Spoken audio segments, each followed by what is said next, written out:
அனைவருக்கும் வணக்கம். TNPSC YouTube சேனலில் இன்றைக்கி மே 15, 2025 கரண்ட் நியூஸ் பார்க்கலாம். பிரதமர் தலைமையில் அமைச்சரவை கூட்டம். பிரதமர் நரேந்திர மோடி தலைமையில் பாதுகாப்பு விவரங்களுக்காக மத்திய அமைச்சரவை கூட்டம் தில்லியில் நடைபெற்றது.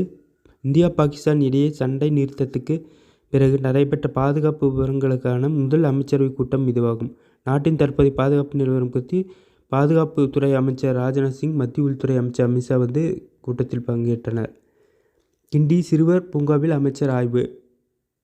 சிறுவர் பூங்காவில் அமைச்சர் ஆய்வு செஞ்சுருக்காங்க.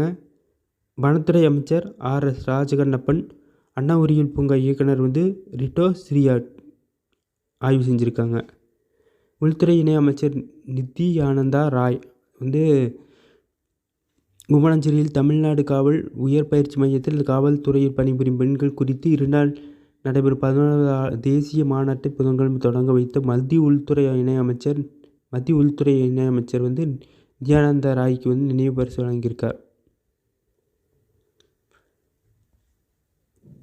உச்சநீதிமன்ற தலைமை நீதிபதியாக PR கவாய் பதவியேற்பு. இவர் 2வது பட்டியலினத்தவர். PR கவாய் தலைவருடன் முப்படை தளபதிகள், அதாவது திரௌபதி முர்மு கூட முப்படை தளபதி, இராணுவ கடற்படை விமானப்படை தளபதிகள் ஆலோசனை செஞ்சுருக்காங்க பயங்கரவாதத்தை பற்றி.